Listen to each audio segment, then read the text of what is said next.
ng bahagi. Kasaysayan ng wika, unang bahagi. Panahon ng Kastila, Espanyol, ang opisyal na wika at ito rin na ang wikang panturo. Panahon ng Amerikano. Ang sakupin ng mga Amerikano ang Pilipinas, sa simula ay dalawang wika ang ginamit ng mga bagong mananakop sa kautusan at proklamasyon, Ingles at Espanyol. Sa kalaunan, napalitan ng Ingles ang Espanyol bilang wikang opisyal. Dumami na ang natutong magbasa at magsulat sa wikang Ingles dahil ito ang naging tanging ng Komisyon Scorman noong Marso 4, 1899. Noong 1935, halos lahat ng kautusan, proklamasyon at mga batas ay nasa wikang Ingles. Boras Vega 2020. Noong Marso 24, 1934, pinagtibay ni Pangulong Franklin D. Roosevelt ng Estados Unidos ang Batas Tydings-McDuffie na nagtatadhang pagkakalooban ng kalayaan ng Pilipinas matapos ang 10 taong pag-iral ng pamahalaang Commonwealth. Artikulo 13, Section 3 ng Konstitusyon ng 1935 sa Saligang Batas ng Pilipinas. Nagtadhana ng tungkol sa wikang pambansa ang Kongreso ay gagawa ng mga hakbang tungo sa pagpaunlad at pagpapatibay ng isang wikang pambansa na batay sa isa sa mga umiiral ng katutubong wika. Pebrero 8, 1935. Katutubong wika, pangunahing wika sa Pilipinas. Ito ang Cebuano, Hiligaynon, Samarlete, Bicol, Ilocano, Pangasinan, Kapampangan at Tagalog. Oktubre 27, 1936. Itinagubili ng Pangulong Manuel Luis M. Quezon sa kanyang mensahe sa Asembleya Nationals ang paglikha ng isang surian ng wikang pambansa na gagawa ng isang ng mga wikang katutubo sa Pilipinas sa layuning makapagpaunlad at makapagpatibay ng isang wikang panlahat na batay sa isang wikang umiiral.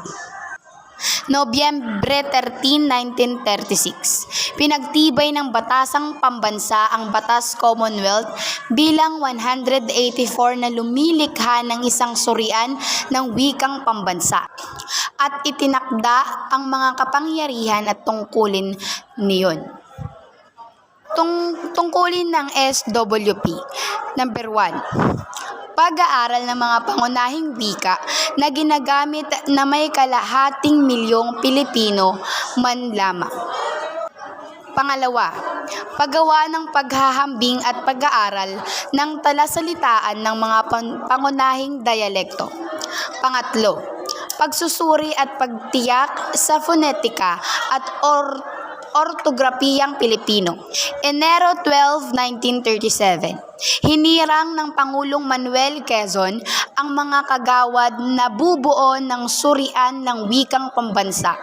Alinsunod at tadhana ng Section 1 Batas Commonwealth bilang 184 sa pagkakasusog ng Batas Commonwealth. Ang mga nahirang nakagawad ay ang sumusunod: Jaime C. Vera, Visayang Samar, Tagapangulo; Cecilio Lopez, Tagalog, Kalihim at Punong Tagapagpaganap; Santiago A. Funasier, Ilocano, Kagawad; Philemon Soto, Visayang Cebu, Kagawad; Felix S. Rodriguez, Visayang Hiligaynon, Kagawad; Haji Boto, Muslim, Kagawad; mga Kagawad: Lope K. Santos, Tagalog; Jose I. Zolieta, Pangasinan; Zoilo Hilario, Kapampangan; Isidro Abad, Visayan, Cebu. Nobyembre 9, 1937. Bunga na ginagawang pag-aaral at alinsunod sa tadhana ng Batas Commonwealth bilang 184 ang surian na wikang pambansa ay nagpatibay ng isang resolusyon na rooy ipinahayag na ang Tagalog ang siyang halos na lubos na nakatutugon sa mga hinihingi ng Batas Commonwealth bilang 184. Kaya't itinagubilay niyon sa Pangulo ng Pilipinas na iyon ay pagtibayin bilang saligan ng wikang pambansa. 59.6% sa Kapampangan, 48.2% sa Cebuano, 46.6% sa Hiligaynon, 49.5% sa Bicol, 31.3% sa Ilocano, 9 to 10 libong salitang magkatulad at magkakahawig sa bigkas ng baybay at kahulugan sa pangunahing wika natin. December 30, 1937, inilabas ng Pangulong Quezon ang kautosang tagapagpaganap bilang 134 na nagsasabing ang wikang pambansa ng Pilipinas ay batay sa Tagalog.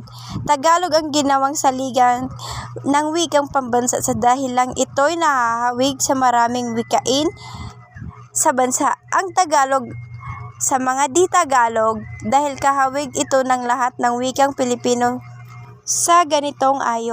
Noong Abril 1, 1940, inilabas ng kautosang tagapagpaganap bilang 263. Ipinag-utos nito ang una, pagpalimbag ng Tagalog, English, vocabulary at ng isang aklat sa gramatika at pinamagatang ang balarela ng wikang pambansa. At pangalawa, pagtuturo ng wikang pambansa simula Hunyo 1940 sa mga paaralang publiko at pribadong sa buong kapuluan. Panahon ng pananakop ng mga Hapon, gintong panahon ng Tagalog. Nang lumunsad sa dalampasigan ng Pilipinas ang mga Hapon noong 1942, nabuo ang isang grupong tinatawag na purista. Sila ang mga nagnanais na gawing Tagalog na mismo ang wikang pambansa at hindi na batayan lamang. Malaking tulong ang nagawas ng pananakop ng mga Hapon sa kilusang nabanggit.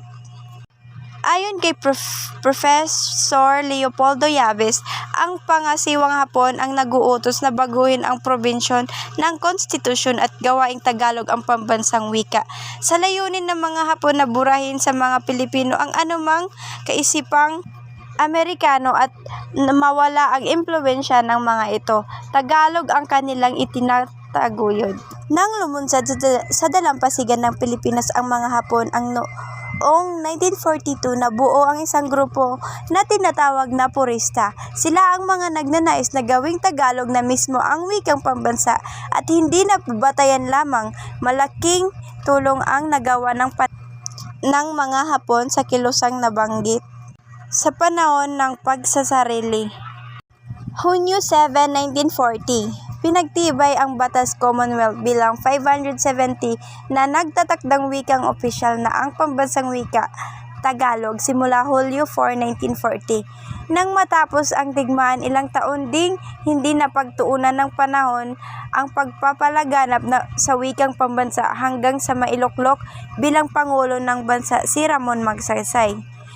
Marso 26, 1954, nilagdaan ng Pangulong Ramon Magsaysay ang proklama bilang 12 na nagpapahayag ng pagdiriwang ng Linggo ng Wikang Pambansa simula sa Marso 29 hanggang Abril 4, taon-taon sang-ayon sa tagubilin ng Surian ng Wikang Pambansa.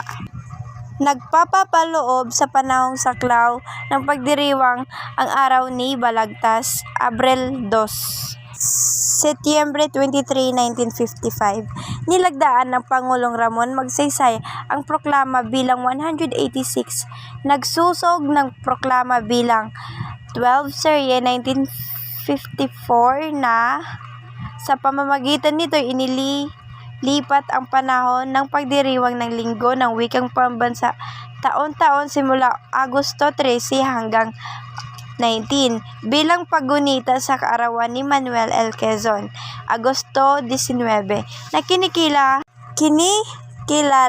bilang ama ng wikang pambansa, Agosto 13, 1959. Inilabas ni Kalihim Jose F. Romero ng Kagawaran ng Edukasyon ang kautosang pangkagawaran bilang na nagsasaad na kailanmat tutukuyin ang wikang pambansa. Ang salitang Pilipino ay siyang gagamitin.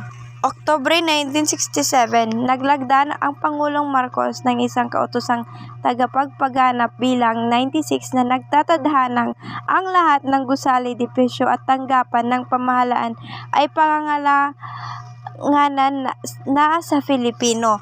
Marso 27, 1968, inilabas ni kalihim tagapagpanganap Rafael M. Salas ang Memorandum Circular bilang 172 na nag-aatas na ang lahat ng letterhead ng mga tanggapan kagawaran ng at sangay ng pamahalaan ay dapat na nakasulat sa Filipino, kalakip ang kaukulang teksto sa Ingles. Inotos din ng circular na ang formularyo ng panunumpa sa tungkulin ng mga pinuno at empleyado ng pamahalaan ay Pilipino gagawin.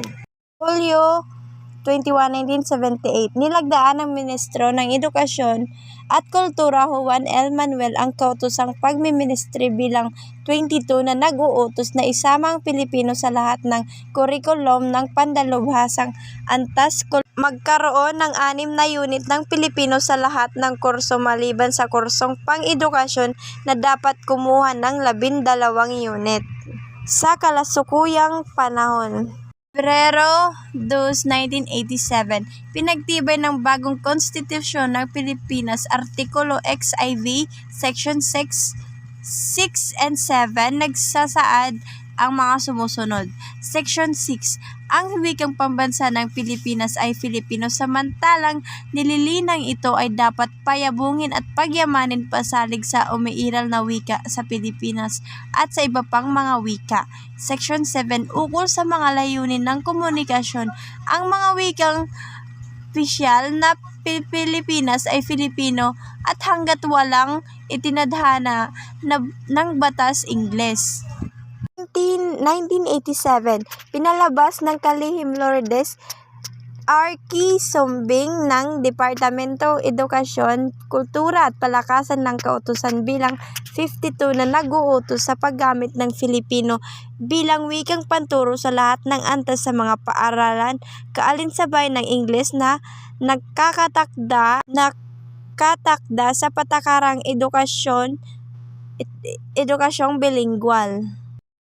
1996, pinalabas ng Commission on Higher Education ang CHED Memorandum bilang 59 na nagtatadhana ng 9 na unit ng pangangailangan sa Filipino sa pangkalahatang edukasyon at nagbabago sa description at nilalaman ng mga kurso sa Filipino 1, sining ng pagkikipagtalastasan, Filipino 2, pagbabasa at pagsulat ng iba't ibang disiplina, at Filipino 3 ay ang retorika. Hulyo 1997, nilagdaan at pinalabas ni Pangulong Fidel V. Ramos ang proklama bilang 1041 na nagtatakda na ang buwan ng Agosto taon-taon ay magiging buwan ng wikang Filipino at nagtatagubilin sa iba't ibang sangay, tanggapan ng pamahalaan at sa mga paaralan na magsasagawa ng mga gawain kaugnay sa taunang pagdiriwang. Tagalog, katutubong wika pinagbatayan ng pambansang wika ng Pilipinas, 1935. Pilipino, unang tawag sa pambansang wika ng Pilipinas. Filipino, kasalukuyang tawag sa pambansang wika ng Pilipinas, lingua franca ng mga Pilipino, at isa sa mga opisyal na wika sa Pilipinas kasama ng Ingles.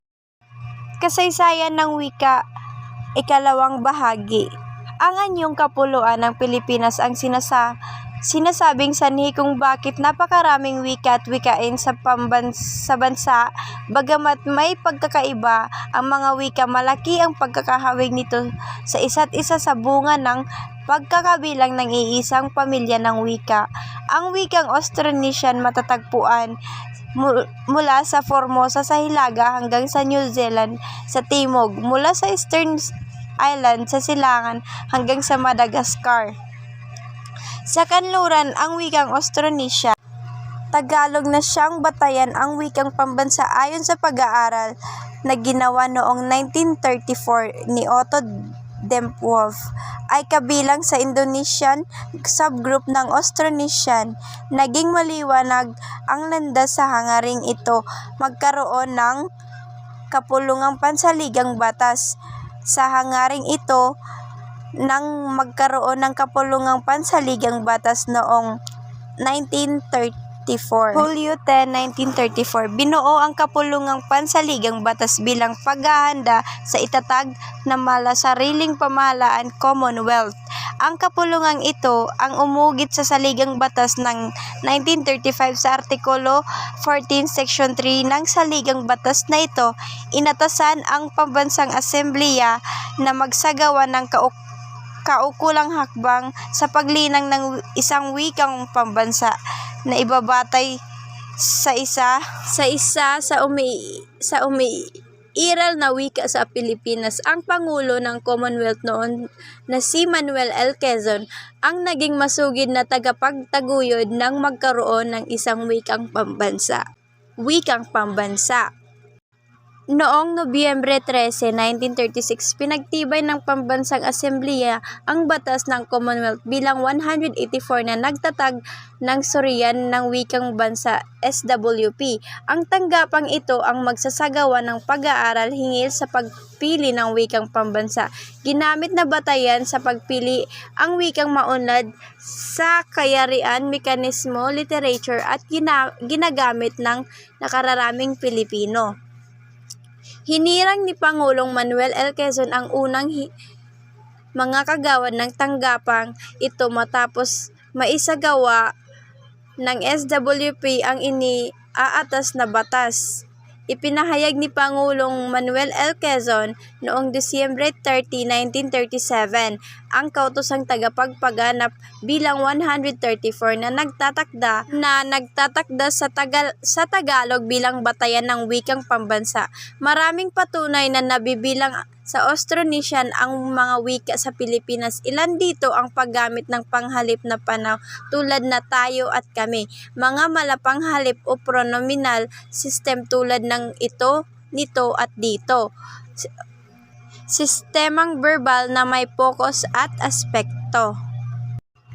Ang talinhaga ng wikang Hebreyo, ang katangi-tanging katawagan ng Griego, ang kaganapan at kinis ng Latin at ang pagkamagalang at pagiging romantiko ng mga Espanyol. Ang kilosang propaganda ay nagsimula ng paggamit ng Tagalog sa mga pahayagang isinulat nila. Sinundan ito ng katipunan na Tagalog din ang ginamit sa pagbuo nila ng mga kautusan. Gayon din sa pahayagan na inilathala nila. Formal na nagkaroon ng kaganapan sapagkat bukod sa mga ilustrado ang namayani noon sa kapuluang pansaligang batas. Constitutional Assembly na ayaw sa wikang Tagalog. Hindi nagtagal, Constitutional Assembly ang itinituring na unang republika ng Pilipinas. Sinakop ang bansa ng bagong manlulupig ang mga Amerikano. Halimbawa, kumain, kumakain, kakain, kakakain. Syntax o palaugnayan ng pangungusap kabilang ang paggamit ng pantukoy na ang at si, pang-angkop na at ng tunay na Pilipino. Matalinong pinuno sistemang numerical sa batay na sistemang desimal at mga leksikal o palasalitaan. Ang pagkakaroon ng maraming wika, ang sinasabing ugat ng rehiyonalismo o pagkakapangkat-pangkat, ang mga Pilipino dagdag pa ang kalagayang pauluan ng bansa na itinuturing na pisikal na sagabal sa pagkakaroon ng isang wikang bubuklod sa sambayanang Pilipino sa kabila ng pagkakaiba ng mga ito. Nang sakupin ng mga Espanyol ang bansa, lalong nahati ang mga Pilipino. Ang pananakop sa pamamagitan ng pagbubukod-bukod ang ginamit ng mga Espanyol. Ang mga paring dayuhan ang nag-aaral ng mga katutubong wika. Sa huling dantaon ng pananakop ng mga Espanyol, nagkaroon na ng pagtatangkang itaguyod ang Tagalog bilang wikang pambansa. Ang wikang ayon sa paring Jesueta na si Padre Pedro Cherino ang tinataglay. Sa panahon ng mga Amerikano sa pilitang ipinagamit ang Ingles bilang wikang panturo at ipinagbawal ang paggamit ng vernacular. Ngunit batay sa pag-aaral na ginawa ng Monroe Educational Survey Commission, napatunay na makaraan ng 25 taon na pagtuturo ng Ingles, hindi ito nakatulong sa pagkatuto ng mga mag-aaral na Pilipino. Sa kabilang dako, patuloy ang pagsusumikap ng ilang makabayang leader na Pilipino na magkaroon mga kautosang pinairal sa pagpapaunlad ng wikang pambansa. Wikang pambansa, Tagalog, Pilipino, Filipino. Una, kautosang tagapagpalaganap bilang 263, Abril 1, 1940. Isinaad ang pagpapalibag sa Tagalog-English vocabulary at ang balarela ng wikang pambansa. Inihayag din ang pagtuturo ng wikang bansa, Tagalog, sa mga paaralang pampubliko at pribado simula 1940. Batas Commonwealth bilang 570. Ipinapahayag na isa sa wikang opisyal ang wikang pambansa o Tagalog simula Hulyo 40, 1946. Pangalawa, proklamasyon bilang 12. Ipinalabas noong Marso 26, 1954 ni Pangulong Ramon Magsaysay ang pagkakaroon ng pagdiriwang ng Linggo ng Wika mula Marso 29, Abril 4, kapanganakan ni Francisco Balagtas. Proklamasyon bilang 186 noong 1955. Inilalahad ang paglilipat ng pagdiriwang ng Linggo ng Wika sa Agosto 13 to 19, kapanganakan ni Manuel L. Quezon.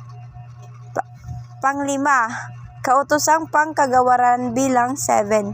Ipinalabas noong Agosto 13, 1959 ng nooy kalihim ng kagawaran ng edukasyon na si Jose E. Romero na nag-aantas na tawagin ang wikang pambansa na Pilipino.